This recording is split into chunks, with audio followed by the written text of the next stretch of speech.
Hi, friends. Welcome to Making the Most with MG. Today, I want to vent a little bit about something that really annoys me. And I have been with my husband for 16 years now. And this is something that he knows about me and teases me um, about. But it's also something that he has learned over time how to handle me in these situations. I am the type of person that when I'm in the middle of a task and somebody comes along and tells me I have to stop doing it and move on to something else, uh, I get really mad and annoyed and kind of defiant. Like, I don't want to stop what I'm doing just to spite the other person. So, in my mind, I know what my schedule is, what my routine is. And when he would come along and say, like, hey, Mary Grace, I need you to start dinner, I don't know, whatever it is. I'll just sit on my bottom because I'm just like, oh, you're not going to tell me what to do.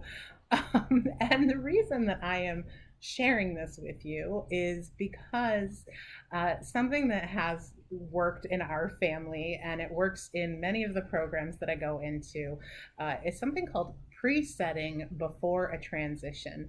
And this is something that I recommend teachers use with children, and I recommend that parents use with children because children are just like me, or I'm just like a child, in that when kids are in the middle of doing something and you come at them out of the blue and you say, hey, it's time to clean up, we got to go wash up for dinner. They tend to get agitated for the most part because they're in the middle of something, and to them, that's super important. And they had no idea it was coming to an end because nobody told them. And then what happens is they either ignore you, they have a giant tantrum, or they're just like me and they just give you a little bit of flack, but then still sit there. I don't know. But when you preset children, basically what that looks like is, let's say you're cooking dinner and you know it's about 20 minutes until it's going to be ready. Just tell them dinner's going to be ready in 20 minutes, nice and easy. But then come back to it at 15 minutes and 10 minutes, just to give them that little countdown so that they know that it's coming, because that gives their brain mental prep time to know, okay, I need to start wrapping up what I'm doing because I need to move on to the next thing. So when you're doing this, you can give countdowns. Once you get to 5 minutes, I typically would do like a 2 minute, a 1 minute, and then, okay, it's time to wrap it up now.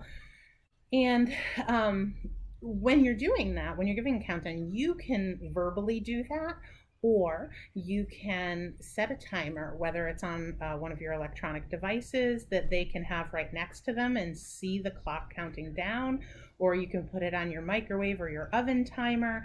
You could even get one of the little plastic timers that are in board games, and you could use something like that once they hit the 1 minute or 2 minute mark, depending on how large the timer is. You can also buy kitchen timers. There are digital ones and the ones that you turn that have the countdown.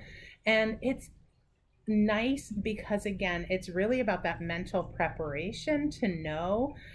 Because, again, thinking back to myself, if I know I've got 20 minutes of free time, I'm not going to sit down and watch the season finale of my favorite TV show that's 60 minutes because I don't want to stop in the middle of it. I'm going to save it for when I have more time.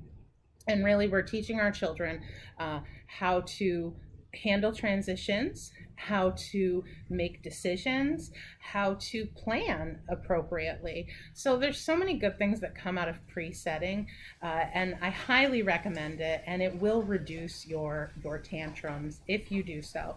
I know it's reduced my tantrums with my husband, so you should try it. Have a great day. I hope you're all staying safe, and I will see you next time. Thank you so much.